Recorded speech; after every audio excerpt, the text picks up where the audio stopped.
Salut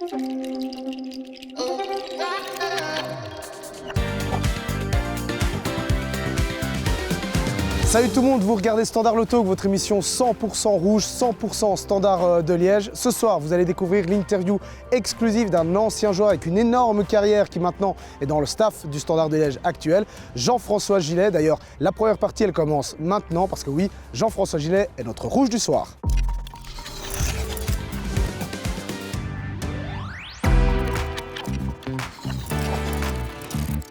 Je m'appelle Jean-François Gillet, j'ai 44 ans et je suis entraîneur des gardiens du Standard de Liège. Quand même une longue carrière, quand même 24 ans en tant que joueur. Bon, les dernières années, c'était plus, on va dire, accompagnateur. Enfin, j'étais toujours là, mais bon, j'étais plus là pour aider les jeunes, faire partie un peu du groupe, être un peu un lien entre le staff et les joueurs, quoi. Moi, c'est toujours un endroit que j'ai adoré et c'est un endroit, c'est un peu la réussite ou l'échec de ta saison. Ça part d'ici, quoi. Donc, je veux dire, quand tu arrives à former un vrai vestiaire, un vrai groupe, ben, là, tu pars de suite sur une bonne base et c'est là que tu peux vraiment construire quelque chose. Quand il n'y a pas, je ne vais pas dire quand on va être des potes, hein, mais je veux dire, quand il y a une bonne entente dans le groupe, ben, c'est plus facile. Il y a des liens qui se créent, ça se ressent sur le terrain, tandis que quand il y a des gars qui savent pas se piffer, ben, c'est de suite plus compliqué. Et il y a des saisons, moi j'ai vécu des saisons qui sont parties en sucette parce que dans le vestiaire c'était une catastrophe, quoi. Je veux dire, on savait pas se piffer et tout. Donc là, ben voilà, et tu peux avoir d'énormes qualités et ne rien faire parce que ça passe pas, quoi. Quand les gens recrutent des joueurs, ben c'est un des critères qu'ils regardent aussi, la personnalité du garçon, la vie dans un vestiaire. On ne vient plus que voir le joueur, dire « Ah, il a un beau pied gauche » ou « Il a ça, son truc défensif ». Il y a tout... parce que parfois, il y a des gars qui peuvent plomber un vestiaire. J'avais 6 ans, je crois, c'était à Soumagne, donc où je suis né. Et j'avais commencé comme joueur de champ, mais il n'y avait pas de gardien, donc j'aimais ça. Et vu que j'étais le plus jeune, le plus petit, enfin tout, quoi. Donc on m'a mis au but, quoi. J'ai adoré ça. Et l'année d'après, j'ai été à Aubel, où mon père a fait toute sa carrière. Et vers 14-15 ans, je suis venu au Standard. Je faisais aussi de la gymnastique artistique, quoi. Mais ça m'a aidé niveau pour souplesse et tout ça. Je veux dire, non, j'adorais les deux sports, mais j'ai dû faire un choix parce que voilà, quoi. Je veux dire, c'était la gym, j'y allais quand même 2-3 fois la semaine, donc c'était du lourd, quoi, plus les entraînements. Et ouais, c'est vrai que c'est deux sports complètement différents, rien à voir, mais non, le foot, ça restait quand même ma grande passion. Mon père est abonné ici depuis, je sais pas, plus de 50 ans, donc je venais avec lui dans l'ancien stade. Voilà, quoi. Je veux dire, je venais déjà que je m'en rappelle même plus, quoi. Ouais, ça a toujours été une chose spéciale ici, parce que bon, mon père est supporter depuis toujours, et il m'emmenait avec lui, donc voilà. En fait, après les matchs, je jouais souvent, après les matchs que mon père jouait, on jouait souvent au foot et je me mettais toujours au but. Donc c'est quelque chose quand même qui me plaisait, quoi. Donc, puis après, bon, c'était un peu par... Il n'y a pas de gardien, donc voilà, ça s'est mis comme ça. C'est un peu le destin qui a un peu forcé les choses, mais ça m'a de suite plu, oui. Je venais ici, j'aimais bien... À l'époque, c'était Gilbert Baudard, il y avait Michel Prudhomme, il gardait l'équipe nationale, c'est Jean-Marie Pfaff. Bon, j'étais un peu petit, mais je me rappelle quand même de certaines choses. On avait quand même d'excellents gardiens en Belgique, je veux dire, un peu des gars emblématiques. Je veux dire, Philippe Van de Waal et tout ça, en Belgique, c'est toujours des mecs un peu qui ont montré de belles choses. C'est vrai qu'en Belgique, on a toujours été bien servis, donc c'est vrai que ils m'ont de suite plu et je veux dire, ça m'a aidé aussi dans mon parcours. J'ai toujours été très calme et assez posé, je veux dire que ce soit dans les mauvais ou dans les bons moments, assez équilibré. On est passé par des générations au Standard où tu étais champion pratiquement chaque année, où tu allais dans les grands tournois internationaux, tu gagnais, où tu allais au moins en finale, avec de grands talents, tous, la plupart internationaux et tout ça. Et après, en fait, le pas, il est passé des jeunes, donc de grands espoirs, à être pro, ou jouer dans des clubs importants, ça a été plus compliqué. J'ai certains, oui, mais je veux dire, la grande partie a changé de direction. À l'époque, tu arrivais dans le vestiaire, tu étais jeune, tu devais rien dire. Même, je m'habillais même dans un autre vestiaire. Je veux dire, ballon, vestiaire, t'avais pas droit au chapitre. Maintenant, les jeunes, ils viennent et ils disent, moi, je veux... avec respect, mais ils ont leurs possibilités. On donne plus facilement la chance à un jeune. Maintenant, moi, à l'époque, c'est pour avoir ma chance, c'est que les gardiens devaient être ou suspendus ou blessés. Autrement, c'était impossible. C'est-à-dire que maintenant, regarde, le jeune là, il est pas mal, quoi. Donc, il y a plus, et ils ont plus de crédit, ils ont dans le vestiaire, ils s'imposent plus facilement. C'est fini maintenant que le jeune, on dit, toi, tu te tais, t'as rien à dire, t'as pas... Et je préfère que ce soit comme ça. À l'époque, c'était trop, je veux dire, les joueurs, les anciens, ok, voilà, les jeunes, rien du tout.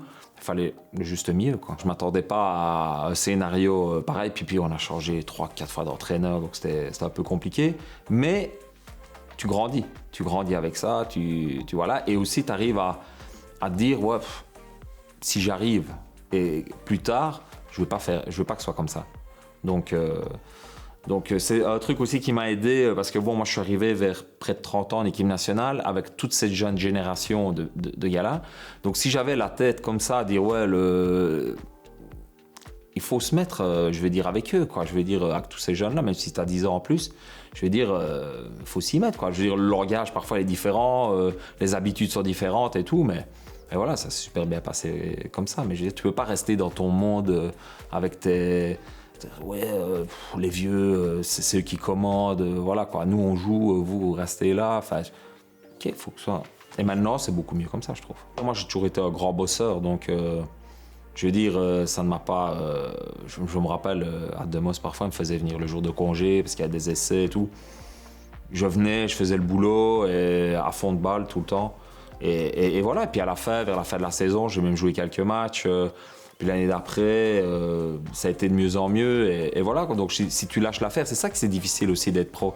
Parce que quand tu arrives dans un noyau, parfois tu dois partir vraiment du bas, tu n'es pas de suite au devant de la scène. Donc voilà, j'ai cravaché un peu et petit à petit, commencé à prendre un peu d'expérience, à prendre ta place dans le vestiaire. Et voilà, quoi. Ici au Standard, on a vécu beaucoup de bons moments parce qu'on a gagné chez les jeunes, on a gagné beaucoup de championnats. Puis il y avait la cerise sur le gâteau aussi, l'équipe nationale. Et voilà, donc il y a eu, quand j'étais toujours en U21 Espoir, j'ai été appelé aussi en U21 Espoir. J'avais joué ici contre la Hollande alors que j'étais toujours à l'école en réto et tout ça. Et ça a été un beau souvenir parce que mon premier match espoir, j'avais 17 ans et on avait joué contre la Hollande ici, à Sclessin, avec beaucoup de monde. Et ma classe était venue et tout ça, donc c'était très sympa. J'adorais la vie à l'école, on avait une super classe et tout, on s'amusait bien. Et la dernière année, la réto, où il y a le voyage de fin d'études, où ça, je n'ai pas su y aller. La classe organisait beaucoup de choses, parce que quand tu es en réto, tu organises plein de trucs. Je n'avais jamais allé à rien du tout. Donc les soirées, ça c'était très très rare. Je veux dire, c'est quand même des belles années, quoi, 16, 17, 18 ans. Je veux dire, c'est quand même dans la jeunesse, faut te priver de beaucoup de choses parce que voilà, tu joues, puis le lendemain il faut jouer, puis peut-être aller sur le banc en équipe première. Tu vas pas sortir quand tu vas, on sait jamais ce qui peut se passer. Donc ouais, c'est vrai que on dirait pas. Puis l'année où on a joué ici contre la Hollande, c'était pendant les examens. Donc, c'était toute la semaine de prépa. Moi, j'étais content de jouer, mais je devais tout réétudier après. Donc, pendant les vacances scolaires, moi, j'ai eu les examens. Donc, j'ai sauté tous les examens pour le match. Et puis après, quand ils étaient en vacances, moi, j'étais en examen, quoi. Donc, c'est tout des petites choses qu'à la fin, il faut mordre sur sa chic, quoi. Le Standard, à l'époque, avait demandé que j'arrête parce que je m'entraînais avec l'équipe pro. Et ça, c'était impossible parce qu'il fallait que je prenne mon diplôme. Parce que, comme je répète, il y a un monde de différence entre être junior, maintenant U18, U23 même, et les pros. Je veux dire, c'est deux mondes complètement différents. Et c'est pas sûr que ça puisse coller avec toi. Tu peux être un grand espoir et après, en équipe pro, ça le fait pas.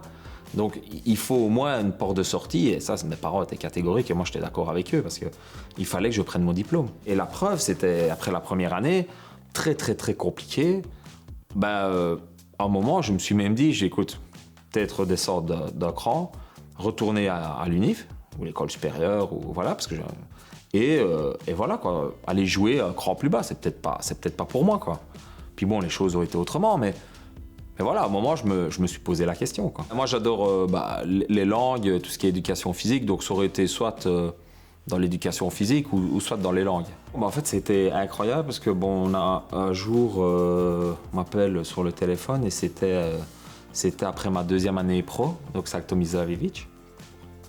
Et on m'appelle, on me dit oh, écoute, voilà, il y a Bordeaux serait intéressé. Et je dis ah, ok. Et vu que la 2e équipe de Bordeaux jouait en CFA, donc en 3e division, je dis bah. Parce que j'avais pas trop de portes de sortie, je jouais pas, j'aurais bien voulu jouer parce que bon, quand tu commences à pas jouer, ben ça devenait compliqué. Puis le Standard, ils avaient recruté Rougneux l'année avant, donc pas trop. Le gars, il avait 24-25 ans, donc et ça se passe, il était excellent, donc je me dis bah voilà, c'est peut-être le moment d'aller voir. Puis au même moment, le téléphone à la maison a sonné, mon frère a décroché, il me dit ah. Mais je dis ouais, je suis au téléphone, non, c'est important. Et on m'a proposé, on m'a dit écoute, voilà, il y a un club en série B italienne qui te veut. C'est oui ou non. Donc j'ai dû décider en 1 minute. Et j'ai fait, il me dit autant, comme ça, voilà, bim bim. Je dis ok.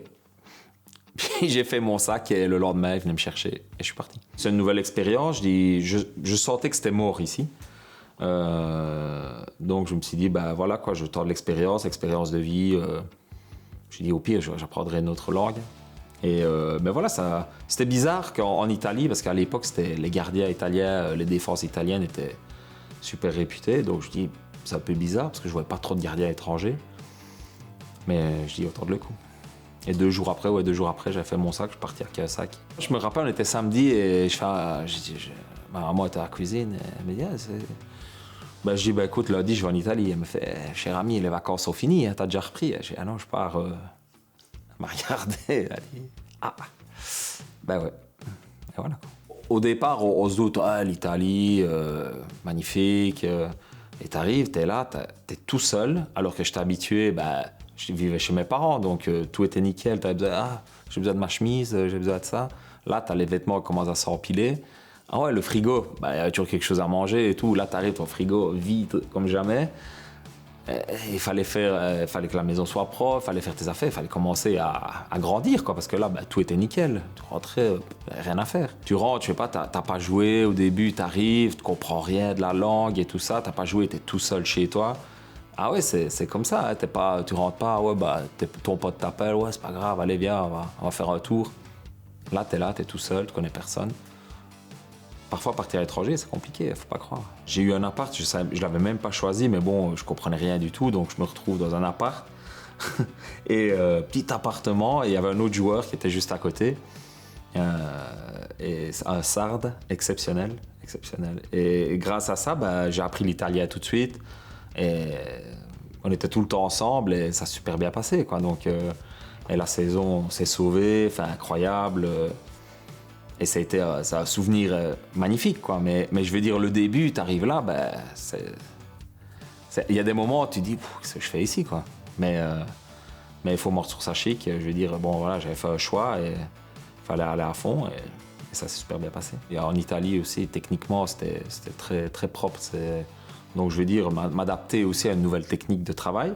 Puis, de temps en temps, rester encore plus, voilà. Et le travail, en fait, quand je dis le travail, c'est pas que le travail sur le terrain. Parce que c'est facile de dire, OK, tu fais les 2 heures sur le terrain, mais la journée, il y a encore 22 heures. Donc, il y a les heures de sommeil à avoir, il y a la nutrition, il y a tout le reste. Ça fait partie du travail. Donc, si tu peux faire tes 2 heures à fond, mais tu fais n'importe quoi après, ça sert à rien du tout. Donc, il y a tout ce fait-là, parce que bon, voilà, tu es tout seul, tu peux te dire, ouais, je vais aller à gauche, je vais aller à droite, ça ressemble à rien. J'étais là pour essayer de faire quelque chose, j'étais pas là pour revenir, j'étais en prêt. Revenir ici, après un an, comme un petit, je dis non, je suis parti pour partir, quoi. J'ai joué beaucoup à Bari et quand on a été champion, ça a été incroyable. On est revenu avec le car quand tu passes dans la ville. C'est le jour de la Saint-Nicolas, donc tous les barets sont dans la ville, donc tu as, 200 000 personnes. C'était exceptionnel. De l'aéroport jusque dans le centre-ville, c'était 3 jours de fête. C'était un souvenir vraiment... Moi, j'en parle, j'ai encore la chair de poule. J'étais quand même capitaine et ça n'a pas été une saison facile. On avait Antonio Conte comme coach très très dur, mais je trouve excellent.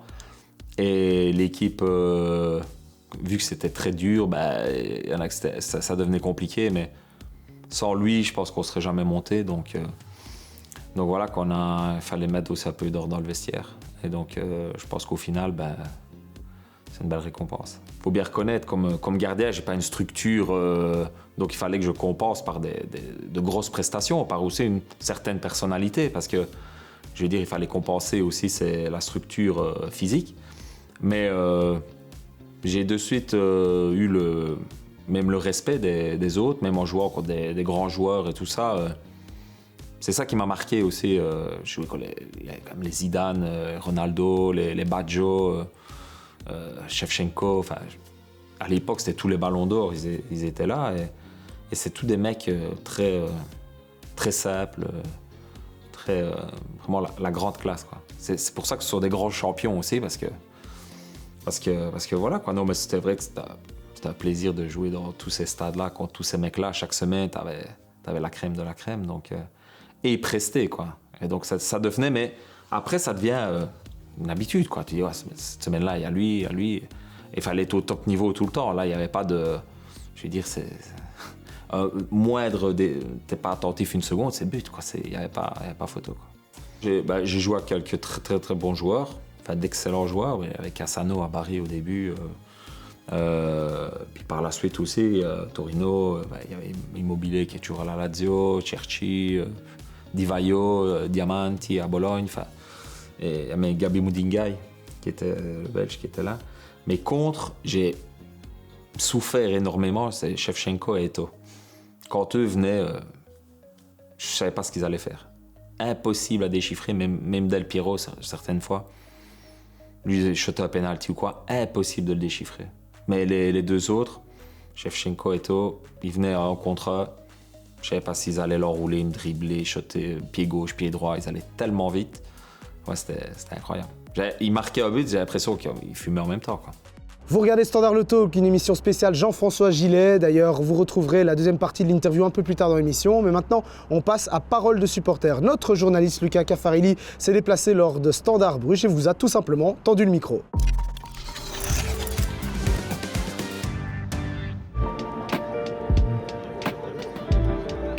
Je dirais Van Eusden. Franchement, c'est un gars qui a la mentalité Standard, qui a l'amour du maillot. Et on peut toujours compter sur lui dans ses prestations. Tu sais qu'il va d'office lâcher un gros match. Et voilà, depuis tout petit, il dit qu'il aime le club et ça se ressent sur le terrain. Alsaté, pour l'entrejeu et tout ça, on voit qu'il est revenu et que ça marche déjà un peu mieux. Luc Richard, parce qu'il amène de la vivacité, de la rapidité sur les flancs et il n'y a que lui qui peut créer des occasions. Ouais, cette année, je dirais Van Eusden, parce que c'est celui qui évoque le mieux l'esprit Standard. Il est revenu ici cette année en prêt, il a fait des efforts financiers et tout. Et on voit sur le terrain, c'est celui qui se bat le plus, qui arranque tous les supporters et tout. Donc c'est celui qui s'identifie le plus aux supporters dans l'équipe, je pense. Van Eusden, parce que je pense qu'il représente le plus l'esprit du Standard. Un garçon qui a eu déjà énormément de petits soucis dans sa vie sportive, mais qui à chaque fois s'est relevé et est revenu plus fort. Alors pour moi, c'est Ngoy. Pour le moment, c'est Ngoy. Incroyable. J'aimais déjà bien la saison dernière, mais cette année, il fait vraiment un début de saison formidable. J'adore ce joueur. Marlon Fossey, parce que l'année passée, il m'a fait vibrer. Cette année aussi, il m'a fait quand même un peu vibrer. Et voilà, tactiquement, je l'adore. Il court et voilà. Alors, je vais dire Nathan Ngoy. C'est déjà un joueur que j'adorais, que je trouvais une petite pépite. Et cette saison, je trouve que les derniers matchs, notamment, il a été vraiment très solide. Et sinon, j'ai beaucoup d'espoir en Sian Chanak. Il apporte des belles choses et vraiment, je crois beaucoup en lui. Voilà. C'est Van Eusden, parce qu'il était déjà là il y a quelques années, et il est revenu, forcément c'est pour moi le meilleur joueur de l'équipe tout court, donc même si c'est qu'un prêt, c'est Van Eusden. Alsaté, parce que je m'identifie comme lui, il est calme, serein et il est bon techniquement. Et ça, j'apprécie vraiment ce joueur et je m'identifie un peu comme lui. C'était Parole de supporter. D'ailleurs, si vous voulez nous laisser un message par mail ou par vidéo, n'hésitez pas à l'adresse rsl@letalk.be. Je vous le dis à chaque émission. Et avant de retrouver la deuxième partie de l'interview de Jean-François Gillet, on va vous proposer un autre sujet sur une structure importante du Standard de Liège. Aujourd'hui, c'est la structure du futsal. On est parti à la rencontre de l'un de ses responsables. C'est la story. je m'appelle Kevin Delatuy, donc responsable du SLCS Futsal et directeur sportif. Comment tout a commencé? Ça part d'un appel de Ingrid Van Herl, donc qui est notre directrice du futsal, du féminin et des affaires externes du Standard. Ingrid étant une grande fan de futsal et assez proche à l'époque de M. Martinez, donc responsable de l'équipe nationale belge. Et elle avait toujours eu comme rêve, entre guillemets, de lancer une structure futsal au Standard. Donc grâce à un ami interposé qui lui a proposé mes services, Ingrid m'a appelé. Donc on s'est rencontrés et voilà, je pense qu'en 2 réunions, le projet était lancé. À l'époque, il a fallu convaincre notre président, M. Venanzi, d'accepter le projet. Ça a été un petit peu long à le faire passer, mais voilà, tout s'est bien passé finalement et maintenant ça fait 3 ans que le projet est lancé. À la base, le projet c'était surtout au niveau des jeunes. Donc l'idée c'était un petit peu de développer le côté technique, rapidité des mouvements, le fait de réfléchir un peu plus vite, qui sont un peu toutes ces spécificités du futsal. Donc à la base, le projet a démarré pour les enfants de 8 à 12 ans qui s'entraînaient à l'académie. Donc au niveau du Standard de Liège Foot, ils avaient un entraînement futsal par semaine. Et vraiment l'idée c'était de développer leur qualité jusqu'à leurs 12 ans. Donc l'âge on va dire maximum où on pourra encore participer au foot et au futsal parce qu'après ça devient difficile en termes de nombre d'entraînements et puis de récupération d'entraînement, ça devient difficile de faire les deux ensemble. Mais voilà, on estime que c'est à partir de cet âge-là que les enfants vraiment vont développer un maximum de compétences. Malheureusement, on a su, durant, je veux dire, une année, continuer les entraînements pour les enfants de 8 à 12. Cette année, on a malheureusement dû arrêter à cause d'un problème de salle, parce que même si on est le Standard de Liège, on a beaucoup de mal à trouver des salles disponibles pour faire des entraînements pour les jeunes. Donc maintenant, on est beaucoup plus accentué sur l'équipe futsal proprement dite, donc l'équipe première, les U15, les U17 et les U21. Et donc vraiment ici maintenant l'idée c'est de développer un projet d'école de futsal pour devenir une référence en Belgique au niveau du futsal et peut-être même à long terme au niveau européen.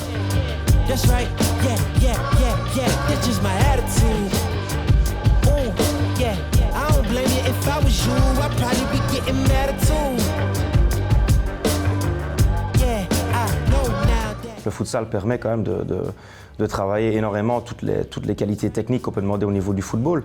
Parce qu'à l'heure actuelle, qu'est-ce qu'on demande beaucoup au niveau du foot? C'est aussi des joueurs qui savent éliminer en 1 contre 1, qui savent réfléchir vite, il faut prendre des décisions très rapides. Et je pense qu'au niveau du futsal, on est carrément dans tous ces aspects. On joue sur un petit terrain, donc la différence par rapport au foot, on a moins d'espace. Donc on a des décisions qui doivent se prendre beaucoup plus vite. On doit éliminer des hommes beaucoup plus vite, on est tout le temps en mouvement. Donc je pense que tous ces aspects, entre guillemets, apportent aux enfants beaucoup de qualités qu'ils vont pouvoir développer par après pour essayer de percer dans le football. D'ailleurs, on ne va pas se mentir, des joueurs comme Neymar ont joué énormément en foot en salle. Si on parle un petit peu chez nous au Standard, on a Axel, Witzel, Mehdi, Carcela, Polo, Mpoku qui ont joué au futsal toute leur jeunesse.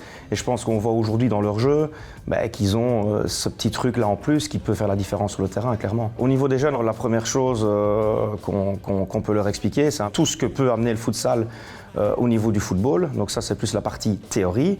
Et après, une fois qu'on rentre sur le terrain, la première des choses, voilà, c'est déjà travailler un bon contrôle de balle. Il faut savoir qu'au futsal, par rapport au foot, le contrôle de balle, il se fait avec la semelle pour avoir le ballon directement devant soi et pour pouvoir prendre des décisions beaucoup plus rapidement. Donc c'est une des premières choses qu'on leur apprend à faire. On leur apprend aussi toute une multitude de gestes techniques, avoir des bons déplacements, le placement du corps, parce que le placement du corps au futsal n'est pas le même qu'au niveau du foot. Donc on va vraiment leur apprendre toutes les bases et tous les côtés, on va dire, ludiques du futsal. Pourquoi c'est important? Parce que je pense que le futsal est de plus en plus pour moi un sport en devenir, il est de plus en plus médiatisé. On a maintenant l'équipe nationale belge qui commence tout doucement à performer, même si voilà, au niveau européen on n'est pas encore très bien classé, mais on voit qu'on progresse quand même pas mal. Il faut savoir aussi qu'on est la première équipe de Pro League à avoir développé son équipe futsal. Et qu'est-ce qu'on remarque à l'heure actuelle? C'est qu'il y en a pas mal qui nous suivent.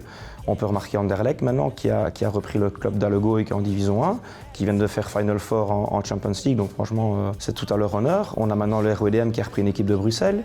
On a Westerlo qui est en pourparlers aussi avec le club des Rentals, peut-être Charleroi qui va reprendre le club de Mike Ars, Charleroi. Donc on voit vraiment qu'il y a une dynamique au niveau des clubs de Pro League pour avoir leur équipe de futsal. Donc voilà, je pense que le futsal, entre guillemets, est un sport d'avenir de par son côté ludique, spectaculaire, et que les gens sont de plus en plus en demande de sport spectaculaire et d'amusement.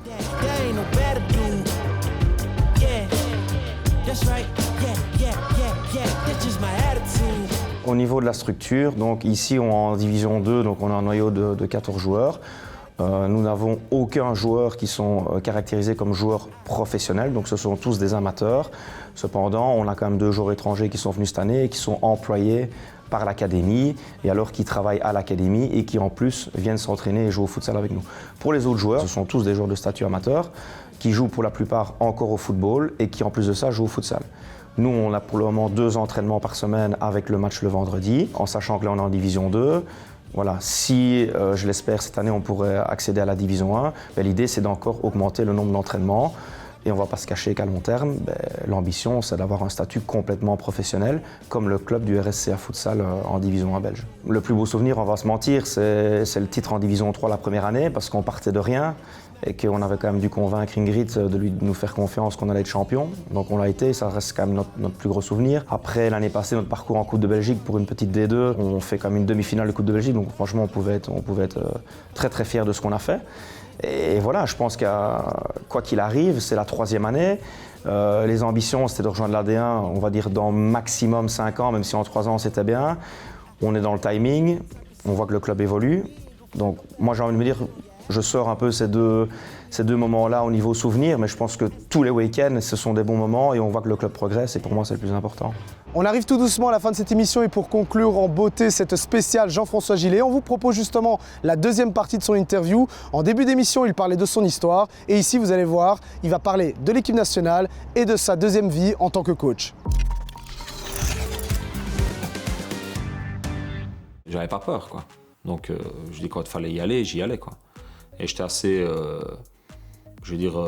mais j'étais posé, j'étais assez tranquille et tout, donc j'avais ce truc-là quand même de dire ouais, j'ai fait tout ce qu'il fallait pour être prêt, donc pas de souci, le match peut bien se passer, peut moins bien se passer, mais j'ai fait le max pour être prêt, donc et puis après les matchs peuvent tourner là d'une bonne ou d'une mauvaise façon, mais le taf était fait, quoi. Non, je sais pas, peut-être parfois j'ai joué que j'étais pas en grande condition.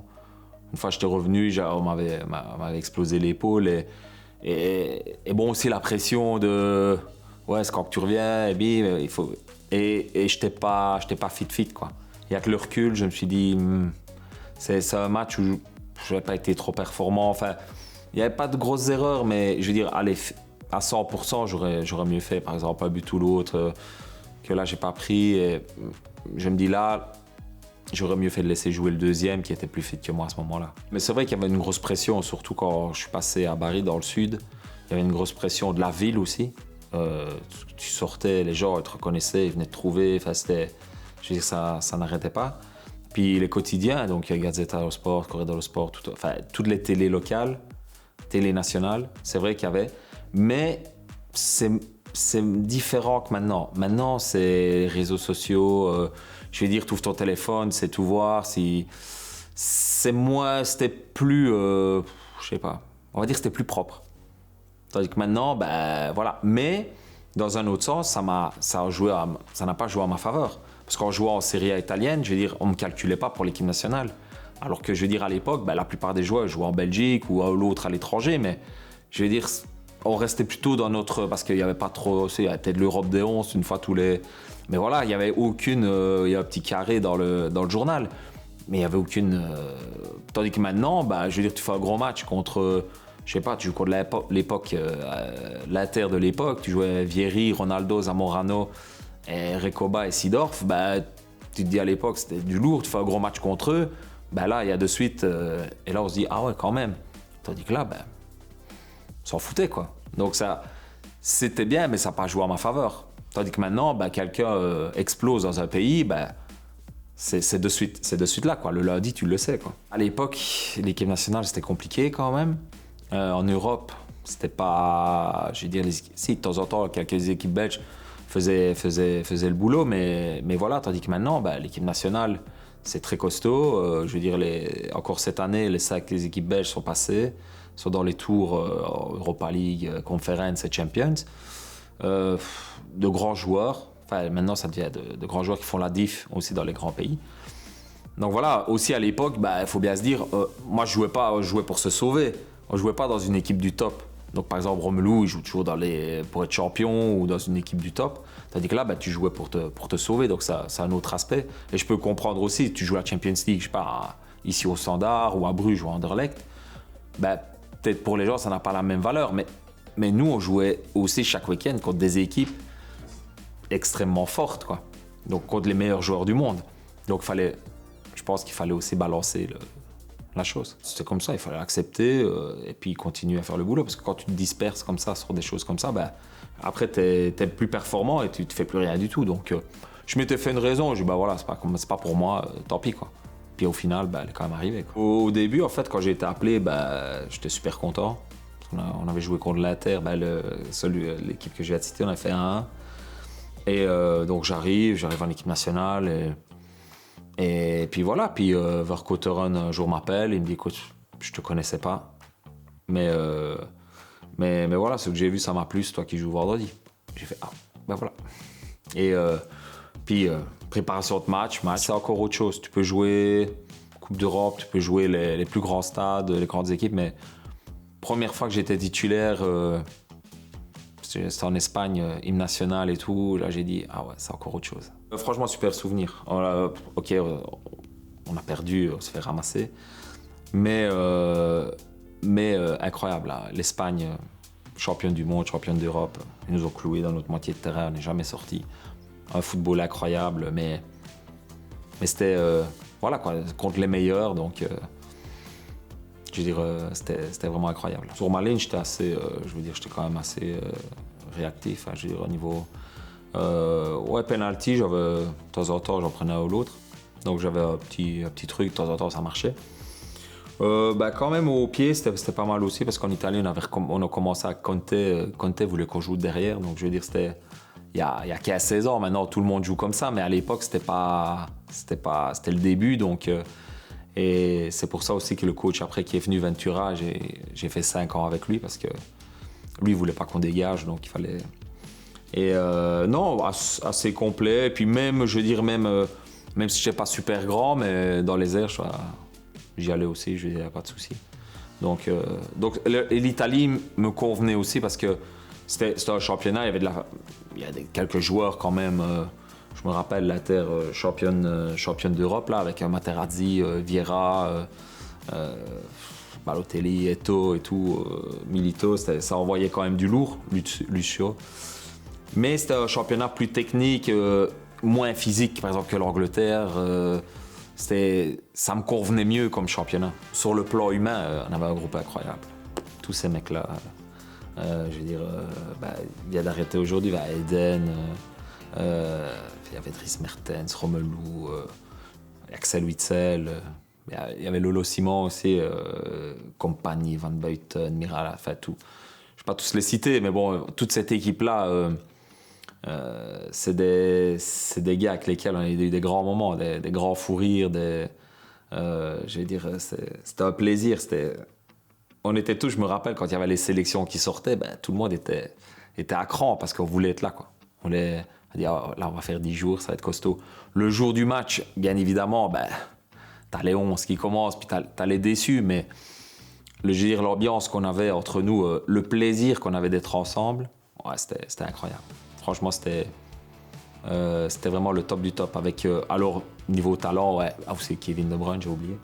Mais ces mecs-là, c'était incroyable. Quand on faisait de la finition et tout, c'était soit un arrêt énorme ou c'était but, quoi. C'était toujours à ras du poteau dans les petits filets. Je veux dire, c'est pas un hasard que ces mecs-là, ils jouent la Champions League, les demi-finales, les finales chaque année. C'est la grande classe chaque fois. Avec Thibaut et Simon, je veux dire, on est restés 8 ou 9 ans ensemble, donc tu es tout le temps là à l'entraînement, tu vois, c'est des machines. Hein. Quand ils disent, ouais, aujourd'hui vous marquez pas, ils marquaient pas. Hein. Non, parfois on se dit, Thibaut, il joue au Real, mais c'est normal. Quand le gars il décide, tu vas pas marquer, tu marques pas. Nous, on avait un vrai groupe, quoi. C'était pas des.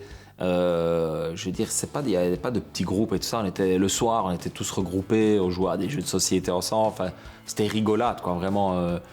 Et c'est ça, quoi. C'est ça qui a fait un peu notre force, parce que moi, je suis arrivé aussi au moment où on était dans le trou le plus total, quoi. On avait, je veux dire, partout où on allait, on ramassait. Je veux dire, le stade, je me rappelle. Moi, je joue contre la Bulgarie, j'avais des places pour le match. Je demandais, tout le monde, j'ai un barbecue, j'ai ça. Enfin, personne n'était chaud pour venir voir le match, quoi. Et après, on a recréé un peu ce ce groupe-là. Et je veux dire, après, bah, voilà ce qu'il y en a eu, quoi. Déjà, l'année à Malines, c'est super bien passé. Vraiment un club familial et tout. Franchement, j'ai adoré. Et puis, le Standard qui demande si ça ne m'intéresserait pas de revenir. Donc, terminer comme joueur, puis l'après. Et c'était boucler la boucle, quoi. Donc, puis pour mes enfants, on allait à l'école ici et tout. C'était bien. Je trouvais que c'était terminé en beauté, quoi. J'avais déjà mis Sourov, je veux dire, avant. En fait, moi, le moment pour moi où je me suis dit j'allais avoir presque 40 ans, c'est quand on gagne la coupe contre Genk. Je dis pas de meilleur moment pour... Et là, je me suis dit, ok, je peux encore jouer quelques matchs et tout, mais je veux dire, elle était faite, quoi. Je veux dire, je pouvais pas mieux terminer que sur un match comme ça, sur une victoire de coupe, avec un gros match et tout. Donc je dis, voilà, c'était la finale parfaite. J'ai grandi ici, puis terminé en jouant, en gagnant un trophée et tout ça. Donc pour le club pour lequel je dirais, allez, j'ai toujours, dès mon plus jeune âge, j'étais supporter. J'ai grandi ici, puis revenir et terminer comme ça, bah voilà, quoi, il n'y avait pas de meilleure fin, quoi. Si je dois dire maintenant, je trouve que c'est une grande famille, quoi. On se sent à l'aise, on est à l'aise, mais en sachant les responsabilités, en sachant ce que ça signifie aussi de jouer ou de travailler pour le Standard et ce qu'il faut, je veux dire, ce qu'il faut faire pour obtenir ces résultats dont on a besoin, quoi. Donc, mais tu viens le matin, ben, c'est toujours avec le sourire, quoi. Tu croises des personnes que tu as envie de voir, à qui tu es bien. Et je pense pour travailler, c'est fondamental. Moi, j'aime pas d'aller travailler dans un endroit où, voilà, ok, il y a peut-être le nom, il y a peut-être le truc. Moi, je veux être bien, je veux être à mon aise et tout ça. Et ici, je veux dire, j'ai trouvé ce qui me plaisait. J'adore travailler ici pour le Standard. Donc, je pense qu'après, mon rendement est meilleur aussi parce que je suis bien dans mon environnement, quoi. Il n'y a pas de surprise, en fait. Il n'y a pas de surprise. Tu ne peux pas être surpris. Tu dis, c'est bien, c'est OK, ça va pas, bah, tu ramasses. Et c'est juste que tu ramasses, quoi. Donc, et j'ai aucun souci avec ça, même avec la pression. Justement, j'adore des matchs comme dimanche. C'est pour ça qu'on est là. Je veux dire, maintenant, des matchs où il n'y a pas d'émotion, il n'y a pas d'ambiance, il n'y a rien du tout. Je veux dire, c'est pas pour moi, c'est des matchs comme dimanche. Quand tu arrives à la fin, en fait, tu te poses des questions, tu dis... puis moi, je suis pas trop à rester chez moi et à glander. Donc voilà, il fallait trouver quand même une porte de sortie. Et les dernières années, en fait, quand j'allais plus ou moins arrêter, bah, avec le club, on avait discuté, on a dit, ouais, pourquoi tu continues pas, tu restes dans le groupe, peut-être les jeunes, et peut-être commencer à entraîner les jeunes de temps en temps. Donc ce que je faisais, bah, j'allais le mercredi et de temps en temps le vendredi. En passant mon diplôme, j'allais entraîner les jeunes gardiens. Donc j'avais commencé à prendre les U14 et U15. Et voilà, quand je donnais l'entraînement, ça me plaisait. Et après, en faisant ça, puis Mba est devenu coach. Et un jour, il était là, il regardait à l'académie et tout. Il me dit, ah, c'est pas mal ce que tu fais et tout. Ça ne te déplairait pas de venir en pro. Alors qu'à la base, je devais reprendre l'académie. Et puis ça s'est mis comme ça, puis j'ai repris les pros, quoi. Donc j'ai commencé avec les jeunes et j'ai vu que ça me plaisait. Parce que, mettons, on m'aurait demandé, ouais, tu veux pas prendre les gardiens, mais t'as jamais fait. Puis après un mois, tu vois que c'est pas ton truc. Tandis que là, j'ai vu que ça me plaisait vraiment et ça se met bien parce que après une longue carrière aussi, bah, t'es entraîneur de gardien, normal, il faut faire le taf, faire les responsabilités, mais aussi t'as un à côté, quoi, tu sais. Et pour l'instant, bah, voilà, j'aime bien ce que je fais. J'essaye de les guider le mieux possible. Donc il y a des moments, bah, la caresse, il y a des moments, bah, il y a cette culture de transmettre la culture du travail aussi, parce que je trouvais dernièrement on était fort dans l'intégration du gardien avec le joueur, donc beaucoup jouer au pied. Maintenant c'est très important, mais la base quand même est d'arrêter les ballons et donc de faire ce mix un peu et que même si on n'a qu'un ballon par match, je veux dire physiquement, techniquement et tout ça, il faut être au taquet. Donc ce qui est bien, c'est que j'ai eu d'excellents maestros en Italie, en Belgique aussi. En Belgique, j'ai eu d'excellents entraîneurs de gardiens. Et donc de prendre le meilleur de chaque coach que j'ai eu, chaque culture, et essayer de le transmettre à tous ces jeunes qui sont bourrés de talent. Puis après, ben, comme je dis, maintenant il y a le step jeune, pro. Et là, c'est à eux aussi mentalement d'être costaud assez. Non, aucune. Parce que je suis très à l'aise quand j'arrive au match. Donc, je veux dire, mes gardiens, et je veux dire spécialement, je veux dire maintenant Arnaud qui est gardien titulaire, c'est des mecs, je veux dire, tous mes gardiens, ils travaillent super bien, ils sont professionnels et tout. Donc, j'arrive à l'aise pour le match. Je suis pas tracassé. Et puis après, comme j'ai dit, mais je sais que ce sont des mecs qui mettent tout en œuvre pour être prêts pour le week-end, à 100%. Donc, je peux pas être stressé. Le match, je suis dedans quand l'arbitre siffle, mais d'abord, j'admire nos chorégraphes, les Ultras ou le PHK, ce qu'ils font, c'est top. Donc, je prends d'abord un peu de plaisir, puis après, je suis dans le match. Le coach, c'est normal, le coach, il essaie de guider l'équipe, fait des gestes et tout, mais moi, j'ai été joueur ici dans des gros matchs, ben, je veux dire, c'est à toi de faire. Ce qu'il faut, c'est le relais sur le terrain. Le relais sur le terrain, et même moi, quand j'étais gardien avec mes défenseurs, des fois, l'ambiance était incroyable, donc c'était impossible de s'entendre. Mais bon, je comprends, le coach est complètement dans le match, et donc, ben, il essaye de guider son équipe, mais pour les joueurs, c'est pas facile, ça c'est sûr. Mais c'est mieux que ce soit comme ça que tu t'entends raisonner dans le stade. Je parle à Carnot, cool, mais jamais à chaud. En plus, jamais peut-être un goal, on a un doute ou quoi, jamais, on parle jamais à chaud, parce que parfois à chaud, tu peux dire des choses un peu... toujours très, très relax, et puis... je veux dire, ça me prend pas trop, je monte dans ma voiture, ben voilà, c'est tout, on passe à autre chose. Mais je veux dire, je suis pas trop pris, parce que je pense, traîneur principal, c'est plus lourd, parce que tu as tout le stress et tout ça à côté, tandis que moi, déjà comme joueur, je n'étais pas trop stressé, et je porte ça avec. Une fois, j'avais dit qu'on reprenait beaucoup trop tôt, parce que voilà, quoi, il y a des mecs, t'as Eden O'Neill, le gars, il se ramène d'Australie, championnat australien, il vient en Belgique, parce que parfois on se dit, ah ouais, non, il faut le temps qu'il s'adapte, mais pas seulement sur le terrain, mais aussi dans la vie de tous les jours. Il faut qu'il prenne ses marques, il doit faire les papiers, il doit trouver une maison et tout. Ben, ça, c'est courir à gauche, à droite, tu dois faire un contrat. Parfois, on se dit, c'est des conneries, mais tu dois trouver ton contrat avec, je sais pas, NG ou Luminus. Ça marche pas, il faut qu'il prenne ses marques. Il connaît pas la langue, il connaît rien. Je prends lui par hasard, mais Price, c'est pareil, Mundell qui était avant ici. Donc je dis, tous ces mecs-là, c'est des jeunes gars qui changent. Comme moi, je l'ai vécu quand je suis parti en Italie, ben, le début, c'était compliqué. Donc tous ces mecs-là, il faut leur laisser le temps de s'adapter. Comme staff, Karl est venu, il a trouvé un nouveau staff. Tout le monde qui arrivait de gauche à droite, ben, chacun dans le staff devait trouver sa place, devait trouver les bonnes connexions, comment est-ce que le coach fonctionne et tout. Donc, c'est toutes des choses qui prennent du temps. Et ici, on reprend, je sais pas, cette année, une semaine en plus, mais on reprend fin juillet. Normalement, tu reprends le 20 juillet. Je veux dire qu'alors les autres championnats reprennent tous fin août. Donc, et en plus, le mercato, on a fini avec le mercato, les joueurs sont arrivés vers la fin, où tu as déjà 6 ou 7 matchs. Donc les mecs aussi qui arrivent là doivent s'adapter et tout, et la sauce a assez vite pris. Et voilà, mais je dis c'est une question de temps. Je veux dire, je pense que le Standard, le club a fait du bon boulot, Fergal a fait du bon boulot, et il y a une bonne équipe, il y a des bons joueurs. Et voilà, il fallait juste un peu de temps, un peu de patience. Et je comprends, parce que bon, l'année passée, on a montré certaines choses et tout.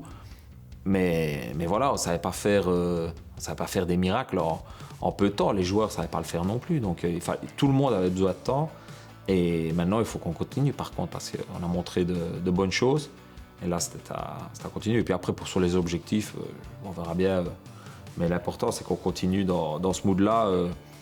Je vais dire une vague positive. Pour l'instant, on gagne les matchs, on fait des matchs nuls et tout. Donc, faut qu'on reste dans ce mood-là et qu'on continue à tenir notre public en haleine comme ça.